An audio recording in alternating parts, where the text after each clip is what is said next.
आज का टॉपिक है एब्जॉर्प्शन ऑफ साउंड, ध्वनि का अवशोषण। इसमें OWU ओपन विंडो यूनिट के बारे में बताया जाएगा और साथ ही साथ reflection of echo and reverberation इत्यादि के बारे में बताया जाएगा। तो आइए स्टार्ट करते हैं। एब्जॉर्प्शन ऑफ साउंड यानी ध्वनि का अवशोषण। The process of absorbing the sound by material of any surface is known as absorption of sound. The process of absorbing sound by material of any surface is known as absorption of sound। किसी तल के पदार्थ द्वारा ध्वनि के अवशोषित करने की क्रिया को ध्वनि का अवशोषण कहते हैं। किसी तल के पदार्थ द्वारा ध्वनि के अवशोषित करने की क्रिया को ध्वनि का अवशोषण एब्जॉर्प्शन ऑफ साउंड कहते हैं। नाउ एब्जॉर्प्शन कोफिशिएंट, अवशोषण गुणांक, जिसको स्मॉल ए से लिखते हैं। Absorption coefficient of any material is defined as sound energy absorbed by the surface in the time divided by total incident sound energy at the surface in the same time। यानी किसी तल द्वारा किसी समय में अवशोषित ध्वनि ऊर्जा तथा उसी समय में उसी तल पर आपतित कुल ध्वनि ऊर्जा के अनुपात को उस धरातल या सतह का अवशोषण गुणांक ए कहते हैं। यानी किसी तल द्वारा किसी समय में अवशोषित ध्वनि ऊर्जा तथा उसी समय में उसी तल पर आपतित कुल ध्वनि ऊर्जा के अनुपात को सतह का अवशोषण गुणांक कहते हैं। यानी a equal to sound energy absorb by surface upon total incident sound energy on the surface. तल द्वारा अवशोषित कुल ध्वनि ऊर्जा और इसको डिवाइड करेंगे तल पर आपतित कुल ध्वनि ऊर्जा, इससे डिवाइड कर देंगे हमारा एब्जॉर्प्शन कोफिशिएंट। यानी जितनी एनर्जी हमने इंसिडेंट की उसका कितना भाग एब्जॉर्ब हुआ, अवशोषित हुआ, यही अवशोषण गुणांक कहलाता है, एब्जॉर्प्शन कोफिशिएंट। परफेक्ट एब्जॉर्बर, पूर्ण अवशोषक, open window unit OWU, open window unit OWU ये यूनिट है एब्जॉर्प्शन की या अवशोषण की। Perfect absorber, when sound energy is incident on open window, when sound energy is incident on open window then all sound goes out of from window, then all sound goes out from window and no part of this sound is reflected back। Thus open window or door is a perfect absorber। यानी ध्वनि ऊर्जा जब किसी खुली खिड़की या door पर आपतित होती है, ध्वनि ऊर्जा जब किसी खुली खिड़की पर आपतित होती है तो उसका कोई भी भाग परावर्तित नहीं होता, क्योंकि संपूर्ण ध्वनि ऊर्जा बाहर निकल जाती है। अतः खुली खिड़की या दरवाजा एक पूर्ण अवशोषक या परफेक्ट एब्जॉर्बर ऑफ साउंड है। Absorption coefficient in terms of open window, open window के पदों में अवशोषण गुणांक ये कैसे डिफाइन है। Absorbed sound energy by any area of surface, absorbed sound energy by any area of surface divided by sound energy absorbed by perfect absorber or open window of same area is called absorption coefficient of that material। Open window या खुली खिड़की के पदों में अवशोषण गुणांक की परिभाषा, तो ये परिभाषा है तल के किसी क्षेत्रफल द्वारा अवशोषित ध्वनि ऊर्जा, तल के किसी क्षेत्रफल द्वारा अवशोषित ध्वनि ऊर्जा तथा समान क्षेत्रफल के पूर्ण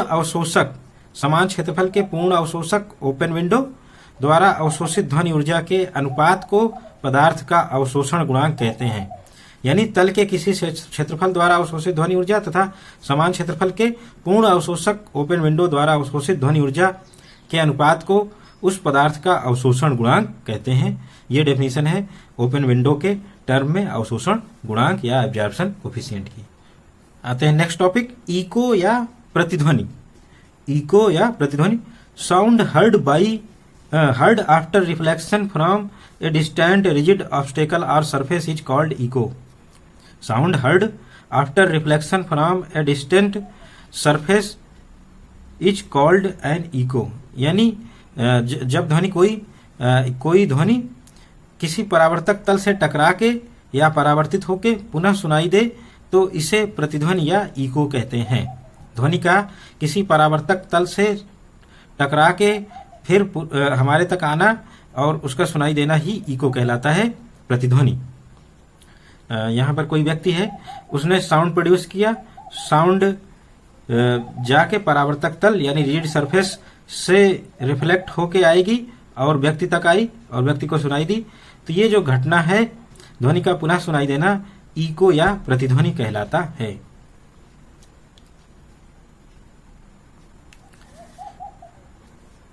A listener can listen echo.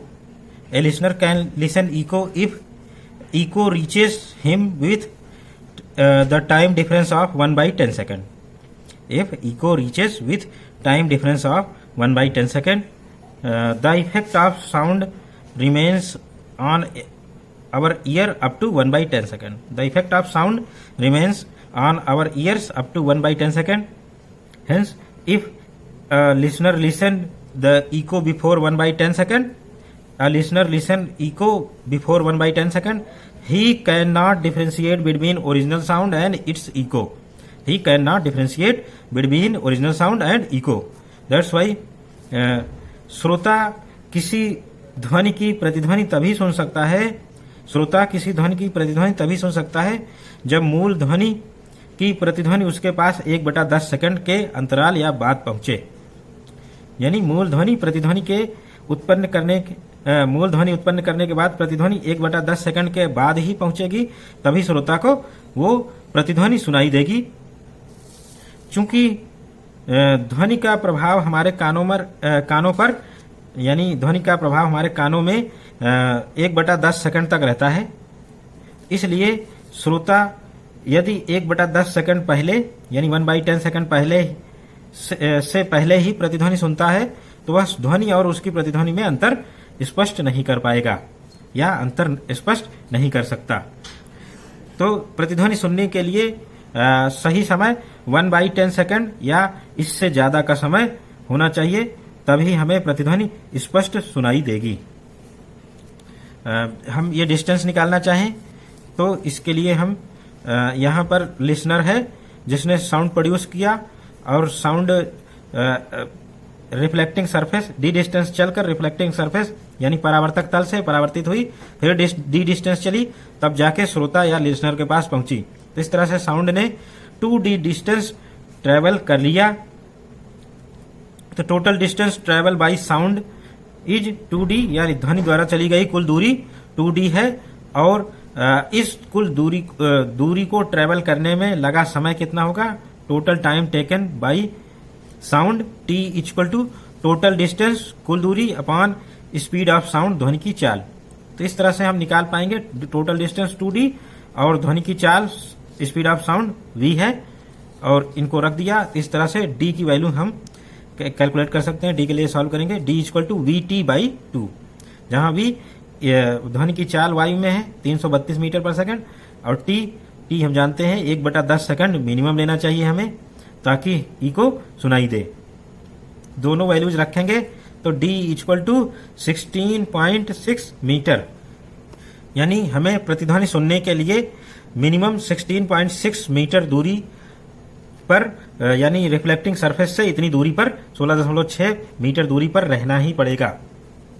यानी अगर लिसनर 16.6 मीटर से ज्यादा दूरी पर है तो परावर्तक तल से, तो उसको प्रतिध्वनि सुनाई देगी स्पष्ट रूप से। अगर कम दूरी पर है तो इको या प्रतिध्वनि स्पष्ट रूप से नहीं सुनाई देगी। तो इको सुनने के लिए कम से कम उसको रिफ्लेक्टिंग सरफेस से 16.6 मीटर दूरी पर होना आवश्यक है, तभी लिसनर को इको सुनाई देगी या प्रतिध्वनि सुनाई देगी। So it is necessary that distance between reflecting surface and the listener should not be less than 16.6 metre. अतः प्रतिध्वनि सुनने के लिए श्रोता को परावर्तक तल से कम 16.6 मीटर की दूरी पर होना आवश्यक है या होना चाहिए, तभी प्रतिध्वनि सुनाई देगी। यूजेज ऑफ इको, प्रतिध्वनि के उपयोग। प्रतिध्वनि का उपयोग हम साउंड नेविगेशन एंड रेंजिंग, जिसको सोनार कहते हैं, साउंड नेविगेशन एंड रेंजिंग में किया जाता है। समुद्र की गहराई यानी डेप्थ ऑफ सी, इसको मेजर करने में किया जाता है।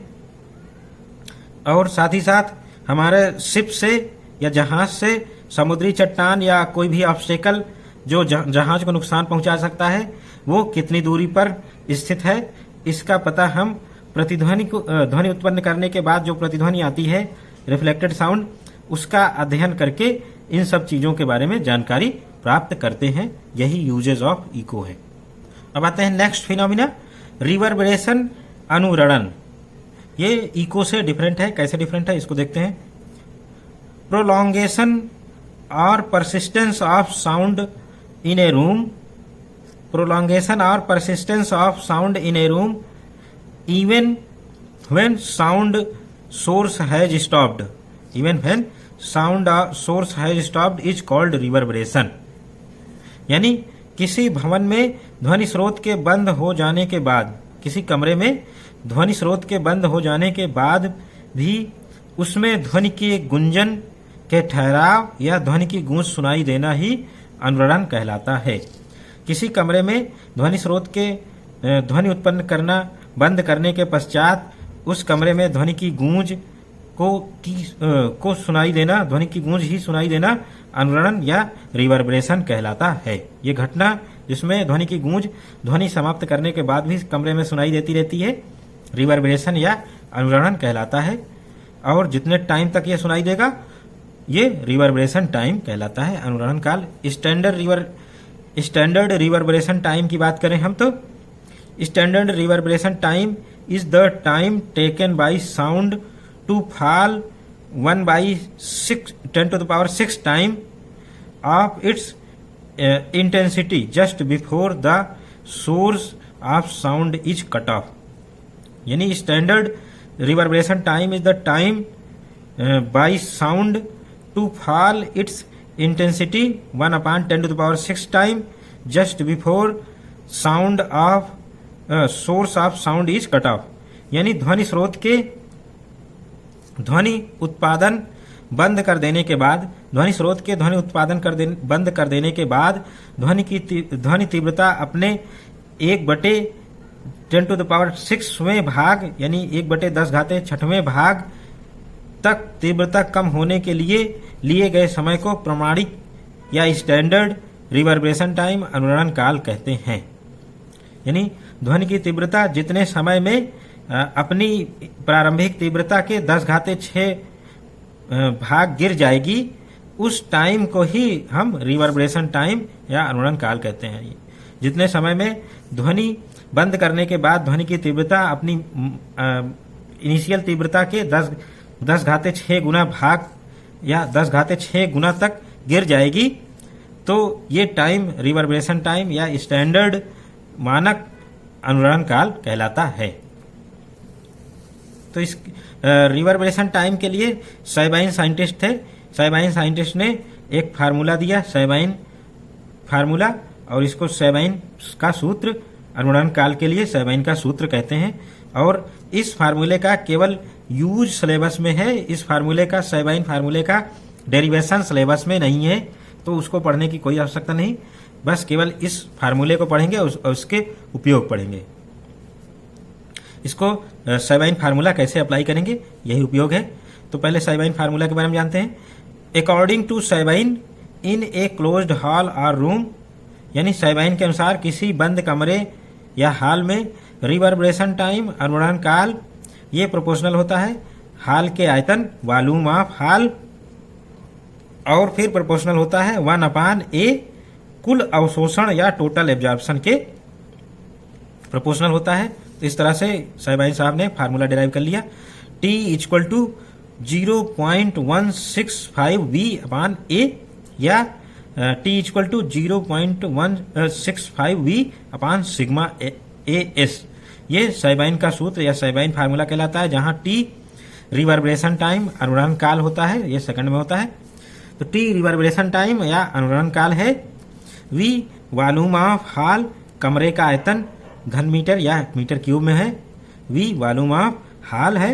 ए कुल अवशोषण टोटल एब्जॉर्प्शन इन रूम, यानी कमरे का कुल अवशोषण या कमरे total absorption in room in terms of OW, यानी ओपन विंडो यूनिट के पदों में। तो ए निकालते हैं हम summation absorption coefficient into area. तो इस तरह से समेशन AS, और इसको एक्सपेंड करेंगे A equal to A1S1 plus A2S2 plus and so on plus ANSN। तो इस तरह से ये हमारा कुल अवशोषण इस फार्मूले से कैलकुलेट होगा, जहां के different terms small A1 A2 and AN are absorption coefficient of different material in the room, for example wall, floor इत्यादि। And S1 S2 and so on SN are corresponding area in the room, जहां A1 A2 and so on AN विभिन्न पदार्थों के अवशोषण गुणांक हैं, तथा S1 S2 and so on SN उन पदार्थों के संगत क्षेत्रफल मीटर स्क्वायर में है। तो इस तरह से हम कुल अवशोषण A1S1 plus A2S2 plus and so on ANSN total absorption calculate करते हैं, जहां स्मॉल A1 A2 AN ये सब विभिन्न दीवालों या मटेरियल का अवशोषण गुणांक हैं। S1 S2 SN ये सब उन मटेरियल्स या दीवालों या फर्श इत्यादि का सरफेस एरिया या क्षेत्रफल है। Next, factors governing reverberation time, यानी अनुरण काल को प्रभावित करने वाले कारक। अनुरण काल को प्रभावित करने वाले कारक निम्नलिखित हैं। पहला factor reflecting properties of surfaces. Reflecting properties of surfaces, तलों की परावर्तन शक्ति। इफ सरफेसेस किसी कमरे में दीवारें हो सकती हैं, उसकी फर्श हो सकते हैं, और भी विंडो, दरवाजे इत्यादि, ये सभी सरफेसेस हो सकते हैं। If surfaces are good reflector of sound, then reverberation time will greater, that is reverberation time is proportional to reflective power or reflectivity of materials of that room or surfaces of that room। यानी यदि तल ध्वनि के अच्छे परावर्तक हैं, यदि room में जो तल हैं, सरफेसेस हैं, वो ध्वनि के अच्छे परावर्तक हैं, तो अनुरण काल का मान अधिक होगा, या अनुरण काल परावर्तन शक्ति के अनुक्रमानुपाती होती है। तो जितनी ज़्यादा तल या सरफेसेस, दीवालें इत्यादि परावर्तित करेंगे ध्वनि को, उतना ही ज़्यादा रिवर्बरेशन टाइम हमें मिलेगा। देन कोफिशिएंट ऑफ एब्जॉर्प्शन, अवशोषण गुणांक, जिसको स्मॉल ए से लिखते हैं, ये भी रिवर्बरेशन टाइम का इफेक्ट करता है। कैसे करेगा? On decreasing coefficient of reflecting surfaces, on decreasing absorption coefficient of reflecting surfaces, reverberation time will increase as T is proportional to 1/A। यानी दीवालों की जो परावर्तक तल हैं, परावर्तक तल का अवशोषण गुणांक कम होने पर अनुरण काल का मान अधिक होता है। तो जैसे ही रिफ्लेक्टिंग हमारी अवशोषण गुणांक कम होगा, रिवर्बरेशन टाइम बढ़ जाएगा। तो इस तरह से क्या कंक्लूजन निकलता है? परावर्तक तल का अवशोषण गुणांक कम होने से अनुरण काल का मान अधिक होता है। Third factor intensity of sound, ध्वनि की तीव्रता। थर्ड फैक्टर है इंटेंसिटी ऑफ साउंड, ध्वनि की तीव्रता।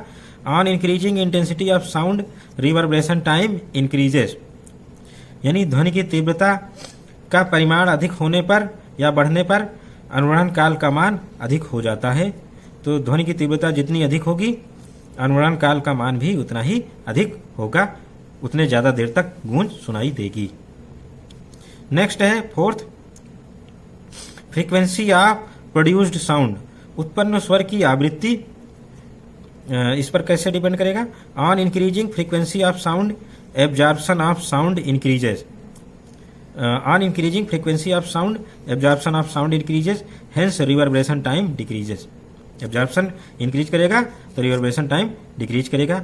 यानी उत्पन्न स्वर की आवृत्ति अधिक होने पर अवशोषण का मान बढ़ता है। जब अवशोषण का मान बढ़ेगा तो रिवर्बरेशन टाइम यानी अवरोहण काल का मान घटता है। Fifth factor volume of hall, कमरे का आयतन। ये साइबाइन फार्मूले से डायरेक्ट निकाला जा सकता है, T is proportional to V। तो इस तरह से on increasing the volume of room reverberation time increases. यानी कमरे का आयतन अधिक होने पर अवरोहण काल का मान अधिक हो जाता है, T is proportional to V। तो इस तरह से रिवर्बरेशन टाइम, कमरे के आयतन अधिक होने पर रिवर्बरेशन टाइम अधिक हो जाता है, एब्जॉर्प्शन अधिक होने पर रिवर्बरेशन टाइम कम हो जाता है, और रिफ्लेक्टिविटी अधिक होने पर रिवर्बरेशन टाइम अधिक हो जाता है। Next, method of controlling reverberation. अवरोहण को नियंत्रित करने की विधियां। मेथड दैट कंट्रोल्स रिवर्बरेशन और रिवर्बरेशन टाइम इस प्रकार हैं। पहला, use of open window. Open window के प्रयोग करके हम रिवर्बरेशन टाइम को कंट्रोल कर सकते हैं, कम या ज़्यादा कर सकते हैं ओपन विंडोज का प्रयोग करके। Use of mat on floor. फर्श पर कालीन बिछाकर हम रिवर्बरेशन टाइम को अपनी इच्छा अनुसार एडजस्ट कर सकते हैं। On applying sound absorbing material on reflecting surfaces और use of false ceiling in hall. On applying sound absorbing material on reflecting surfaces और use of false ceiling in hall. यानी बड़े परावर्तक तलों पर ध्वनि अवशोषक पदार्थ लगाकर या हॉल में कृत्रिम छत लगाकर हम रिवर्बरेशन टाइम को या अवरोहण काल को कंट्रोल कर सकते हैं। Use of curtain on door and window. दरवाजे तथा खिड़की पर पर्दे लगाकर रिवर्बरेशन टाइम कंट्रोल किया जा सकता है। Increase the number of listeners. श्रोताओं की संख्या को बढ़ाकर रिवर्बरेशन टाइम को कंट्रोल कर सकते हैं, क्योंकि श्रोता अच्छे एब्जॉर्बर होते हैं, तो जितने ज़्यादा श्रोता होंगे उतना ही ज़्यादा एब्जॉर्प्शन होगा और उसी के अनुसार रिवर्बरेशन टाइम घट जाएगा। Use of sound pictures. यानी छत पर घड़े उल्टे लटकाकर ये साउंड रिवर्बरेशन टाइम को हम कंट्रोल कर सकते हैं। By removing the curvature of wall. यानी दीवालों की वक्रता को समाप्त करके भी हम रिवर्बरेशन टाइम को कंट्रोल कर सकते हैं अपनी इच्छा अनुसार। रिवर्बरेशन टाइम के बारे में ये कंक्लूजन है कि रिवर्बरेशन टाइम ना तो बहुत ज़्यादा होना चाहिए, नहीं तो जो सभागार है जहां भाषण हो रहा है वहां ध्वनि की गूंज लगातार सुनाई देती रहेगी। इस कारण से श्रोताओं को ध्वनि अच्छे से सुनाई नहीं देगी, क्योंकि गूंज ही सुनाई देती रहेगी तो ध्वनि नहीं सुनाई देगी। और रिवर्बरेशन टाइम बहुत कम भी नहीं होना चाहिए, जिससे ध्वनि प्रॉपर दर्शकों या श्रोताओं को मिले ही ना। तो इस तरह से रिवर्बरेशन टाइम की एक इंटरमीडिएट वैल्यू होनी चाहिए, जिससे श्रोताओं को भाषण अच्छे से समझ में भी आ जाए और अच्छे से सुनाई दे, ताकि वो एक एक स्पीच की एक एक लाइन, एक एक वर्ड को अच्छे से सुन पाए।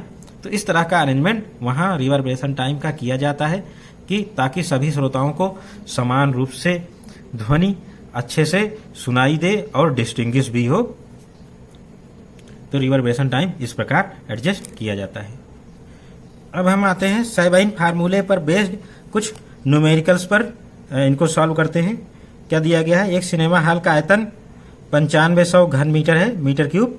वॉल्यूम ऑफ सिनेमा हॉल दिया गया है 9500 मीटर क्यूब और रिवर्बरेशन टाइम 1.7 सेकंड दिया हुआ है। इसमें हमें ज्ञात करना है टोटल एब्जॉर्प्शन, कुल अवशोषण कितना होगा। इसके लिए हम साइबाइन फार्मूला लिखेंगे, T equal to 0.165V upon summation AS। कुल अवशोषण समेसन AS की वैल्यू ज्ञात करनी है, तो इस फार्मूले में रख के निकाल लेंगे हम कुल अवशोषण की वैल्यू। तो समेसन AS कुल अवशोषण absorption equal to 0.165V upon T, और V की वैल्यू रखेंगे 9500 अपान 1.7 रिवर्बरेशन टाइम। और फिर जब सॉल्व करेंगे तो ये 922.05 OWU ओपन विंडो यूनिट में हमारा टोटल एब्जॉर्प्शन आ गया। तो इसी तरह से हम नेक्स्ट एग्जांपल देखते हैं। एक सभागार का गुंजन काल ज्ञात करो, यानी रिवर्बरेशन टाइम ही पूछा जा रहा है, अनुरणन काल, और क्या क्या दिया है, वॉल्यूम ऑफ रूम दिया गया है और एरिया दिया हुआ है, एरिया 1975 वर्ग मीटर, और एवरेज एब्जॉर्प्शन कोफिशिएंट दिया हुआ है OWU में 0.3 OWU। तो इस तरह से हम टोटल एब्जॉर्प्शन निकाल पाएंगे। टोटल एब्जॉर्प्शन हमारा summation AS equal to A और शोषण गुणांक ये दिया हुआ है इंटू S, इससे मल्टीप्लाई कर देंगे क्षेत्रफल से, तो ये हमारा टोटल एब्जॉर्प्शन मिल जाएगा। और निकालना है रिवर्बरेशन टाइम, इसलिए हम साइन फार्मूला लिखेंगे T equal to 0.165 V upon summation AS, सारी वैल्यूज दी हैं, 0.165 इंटू वॉल्यूम ऑफ रूम, तो volume of room 4500 metre cube 4500 इसकी वैल्यू रखेंगे, और A की वैल्यू हम रखेंगे 0.3 जो कि दिया गया है यहाँ, और 1975 वर्ग मीटर एरिया है कुल क्षेत्रफल, तो 1975 S की वैल्यू 1975 रख देंगे। और जब इसको सॉल्व करोगे तो ये रिवर्बरेशन टाइम 1.25 सेकंड आ जाएगा। अब नेक्स्ट एग्जाम्पल देखते हैं। नेक्स्ट एग्जाम्पल दो पार्ट में है। पहला पार्ट है एक सिनेमा हॉल का आयतन 7200 घन मीटर यानी मीटर क्यूब है, 7200 मीटर क्यूब है। इसमें कुर्सियां, दीवारें, पर्दे इत्यादि लगे हैं और इनके कारण जो कुल अवशोषण है, टोटल एब्जॉर्प्शन 320 वर्ग मीटर या OWU है। अनुरणन काल ज्ञात कीजिए, तो आसान है। रिवर्बरेशन टाइम, वॉल्यूम दिया गया है 7200 वर्ग मीटर क्यूब, तो रिवर्बरेशन टाइम का फार्मूला लगाएंगे T equal to 0.165 V upon summation AS।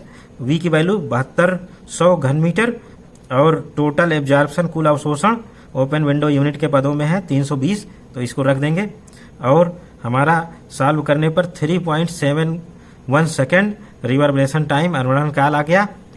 Second में क्या है, यदि हाल दर्शकों से पूरा भरा हो तो दर्शकों के कारण प्रभावी अवशोषण क्षमता ओपन विंडो यूनिट के पदों में 160 वर्ग मीटर है, तो एब्जॉर्प्शन बढ़ गया, तो इसको हम और बढ़ा लेंगे। कुल अवशोषण 320 पहले था, 160 और आ गया, इस तरह से 480 OWU आ गया।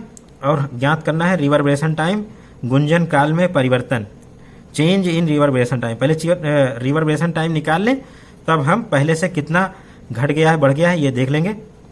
तो साइन फार्मूला लिखेंगे और इसमें वॉल्यूम की वैल्यू 7200 घन मीटर और टोटल एब्जॉर्प्शन कुल अवशोषण 480 इसकी वैल्यू रखेंगे, तो ये आ गया 2.475 सेकेंड।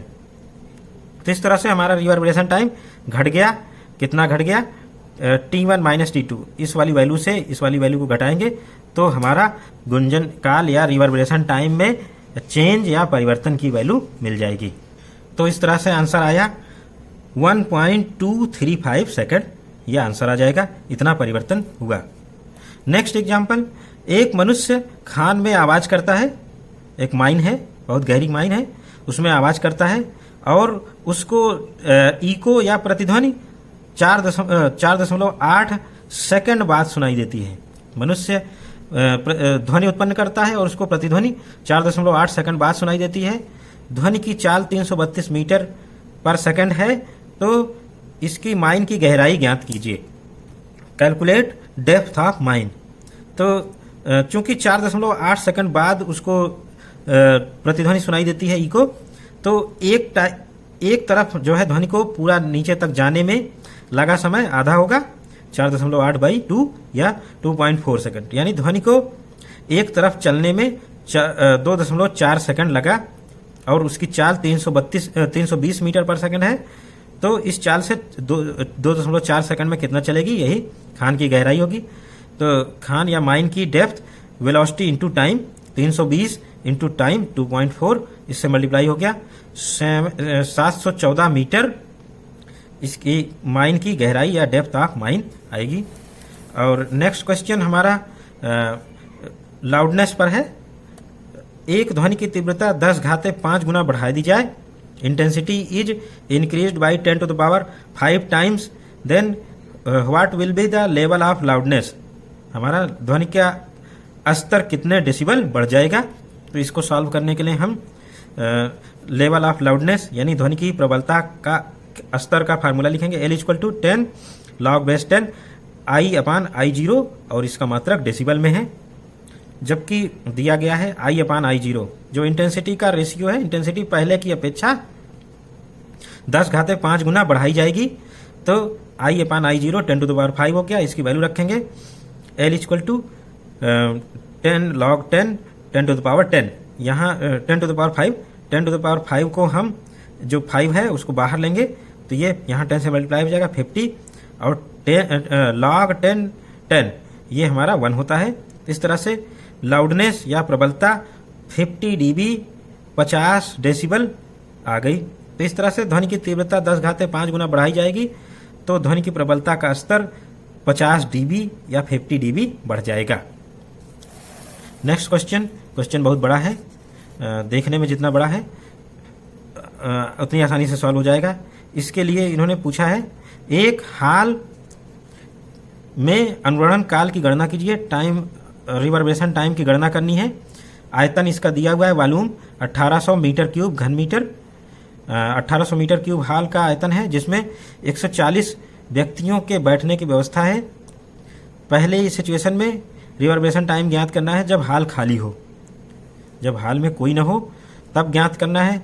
दूसरी सिचुएशन जब हाल श्रोताओं से भरा हो तब ज्ञात करना है रिवर्बरेशन टाइम, और जब श्रोता केवल गद्देदार कुशंड सीटों पर ही बैठे हैं तब हमें रिवर्बरेशन टाइम ज्ञात करना है। इसके जो डिफरेंट आंकड़े हैं वो यहाँ दिया हुआ है। आंकड़े क्या है? प्लास्टर की हुई दीवार क्षेत्रफल और अवशोषण गुणांक OW में दिया है। लकड़ी का फर्श लकड़ी का है 140 वर्ग मीटर और अवशोषण गुणांक 0.07। प्लास्टर की हुई छत 180 मीटर स्क्वायर 0.5 इसका अवशोषण गुणांक है। लकड़ी के दरवाजे 30 मीटर स्क्वायर एरिया और अवशोषण गुणांक 0.06। बुनी हुई कुर्सियाँ 20 कुर्सियाँ रखी हुई हैं और इनमें 0.8 का एब्जॉर्प्शन कोफिशिएंट है। गद्देदार कुर्सियाँ 120 संख्या में है और इनका अवशोषण गुणांक 1 है प्रत्येक कुर्सी का। इसके साथ श्रोताओं की संख्या 100 है और 4.6 इसमें प्रत्येक श्रोता का अवशोषण गुणांक दिया हुआ है। तो आइए इसको सॉल्व। तो पहले केस में हम निकालेंगे जब हाल पूरी तरह से खाली हो, तो इस केस में हम टोटल ये अनुरण काल निकालेंगे। इसके लिए हमें टोटल एब्जॉर्प्शन की जरूरत पड़ेगी। हाल का आयतन दिया हुआ है 1800 मीटर क्यूब और फिर डिफरेंट एब्जॉर्प्शन कोफिशिएंट और एरिया मल्टीप्लाई करते हुए चले जाएंगे। प्लास्टर की हुई दीवार का अवशोषण A1S1 absorption coefficient into area multiply कर लिया हमने। लकड़ी का फर्श A2S2 0.071 इंटू 140 9.8। प्लास्टर की हुई छत का अवशोषण A3S3 0.5 इंटू 180 और 90 OW आ गया। इसी तरह से लकड़ी के दरवाजे द्वारा अवशोषण A4S4 0.06 इंटू 30 1.8। बुनी कुर्सियों का अवशोषण 0.8 इंटू 20 16 OW। गद्देदार कुर्सियाँ A6S6 1 into 10 to the power 1 into 120 कुर्सियाँ हैं तो 120 OW आ गया। हाल का कुल अवशोषण हाल में इतना ही रखा हुआ है, कोई दर्शक नहीं है, इसलिए हम सभी को ऐड कर लेंगे A1S1 A2S2। तो इस तरह से हम summation A1S1 A2S2 A3S3 plus A4S4 and A5S5 A6S6 ये सब ऐड कर लेंगे तो ये 242.16 OW आ गया। और फिर हम रिवर्बरेशन टाइम का फार्मूला लगाएंगे जब हाल खाली है। Reverberation time T = 0.165 V/समेशन AS। V की वैल्यू 1800 और टोटल एब्जॉर्प्शन हमने कैलकुलेट किया हुआ है 242.16 और reverberation time 1.22 second reverberation time आ गया। यही ज्ञात करना था पहले केस में। दूसरे केस में जब हाल पूरा भरा हो, हाल में बैठने की क्षमता 140 है, 20 बुनी हुई कुर्सियां हैं, बाकी 120 गद्देदार कुर्सियां हैं। इस तरह से 140 आदमी टोटल बैठेंगे। जब हॉल पूरा भरा होगा तो 20 बुनी हुई कुर्सियों पर भी दर्शक बैठेंगे, 120 गद्देदार कुर्सियों पर बैठेंगे। तो इस केस में A1 S1 A2 S2 A3 S3 and A4 S4 पहले जैसा ही रहेगा और शेष कुर्सियों पर श्रोता बैठेंगे। तो 140 श्रोताओं का अवशोषण हम निकाल लेंगे। A7 S1 S7 ये आ जाएगा 4.6 एक श्रोता का अवशोषण गुणांक और टोटल संख्या कितनी है 140, तो 644 OWU इसमें अब जोड़ेंगे। हम क्या करेंगे, अब आगे जोड़ेंगे तो टोटल एब्जॉर्प्शन निकालने के लिए हम कुल अवशोषण A1 S1 A2 S2 plus A3 S3 plus A4 S4 plus A7 S7 तो इस तरह से कैलकुलेट करेंगे। 644 ये यहाँ कैलकुलेटेड है, बाकी हम पहले ही ऊपर कैलकुलेट कर चुके हैं, सबको जोड़ देंगे 106.16। अब फिर इसके बाद टोटल जो आएगा 750.16 OWU। तो इस तरह से हमारा रिवर्बरेशन टाइम के फार्मूले में वैल्यूज रख देंगे और आ जाएगा 1800 750.16 और जब कैलकुलेशन करेंगे 0.39 सेकंड ये वैल्यू आ जाएगी। तीसरे केस में हम जब श्रोता गद्देदार सीटों पर बैठे हैं तो यानी हाल में केवल 100 श्रोता हैं, तो इस स्थिति में हम A1 S1 A2 S2 A3 S3 A4 S4 and A5 S5 वही रहेगा और 20 कुर्सियां खाली रहेंगी। तो 100 श्रोता अगर बैठे हैं तो A8 S8 100 × 4.6 460 OWU। 20 कुर्सियों का अवशोषण गुणांक A9 S9 20 × 1 20 OW और फिर सबका सम कर देंगे हम। तो सबका सम करेंगे, सारी वैल्यूज का सम 602.1 OWU ये कुल अवशोषण आ गया। अब इसकी वैल्यू हम रिवर्बरेशन टाइम के फार्मूले में रखेंगे, आयतन वही रहेगा। अवशोषण गुणांक हमारा 602.1 आ गया और इसकी वैल्यू रखेंगे 0.49 सेकेंड। हमारा रिवर्बरेशन टाइम तीसरे केस में आ गया। इस तरह से तीनों केस सॉल्व हो गए। फिर नेक्स्ट एग्जाम्पल है ध्वनि की तीव्रता का मान देहली श्रवणता का 100 गुना है। तो ध्वनि की प्रबलता ज्ञात कीजिए। देहली श्रवणता I0 है तो इसका 100 गुना I = 100 I0।